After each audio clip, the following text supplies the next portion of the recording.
And we're back to natural selection, the driving force of evolution and the most well-known concept behind the processes of evolution. Now we know that there are so many more. Mutation offers the diversity that selection can decide which one can be better adapted to this habitat versus this habitat.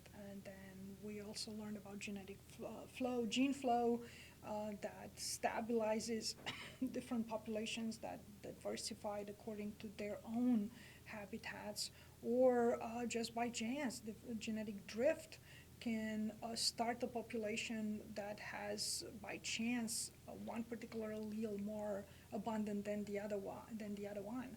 So, quick review: we remember that natural selection refers to differential survival and, very important, reproduction of particular individuals that have a heritable adaptive trait that gives them higher fitness relative to their ecosystem at the time. Uh, so now we'll take it further and discuss about patterns of natural selection. So it's all natural selection, just directional, and it will choose for one trait versus the other. Or there are patterns of natural selection that chooses only for the middle and eliminates the extreme, or the other way around. It selects out the middle and it favors the extreme, as in this bottom one pattern of natural selection. So we'll take it one at a time. Directional selection, as the name says, it's directing the population in one direction versus the other.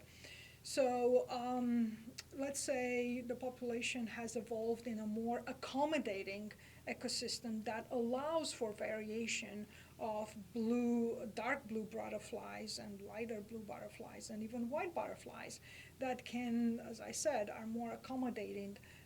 They can survive. Um, but maybe some shift has happened into the ecosystem, and now for one reason or the other, one extreme versus the other, it's selected for, and the other one it's selected against. So in a few generations, we will see changes in allelic frequency, which triggers microevolution. So great examples that were discussed in numerous articles, including Making of the Fittest, include the peppered moths of Great Britain before, during, and after Industrial Revolution. So they were very well adapted. So peppered moths that were camouflaged to their relatively clean habitats of white-yellow lichens on tree trunks before the Industrial Revolution were not visible, and that's why they were selected for. Or any other variations that were more visible to their predators were selected against.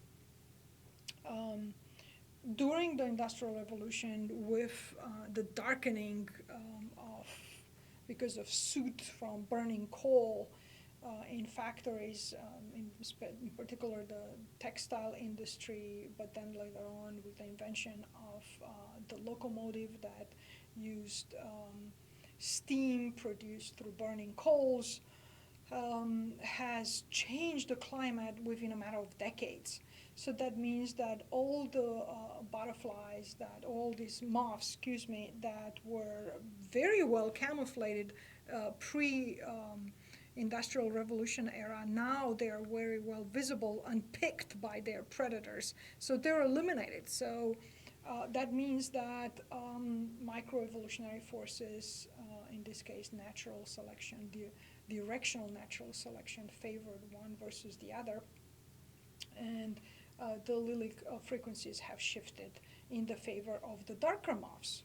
And then once we realized what is dark soot doing to us and to the environment, people developed filters that prevented this darkening of buildings and trunks and lichens and so on.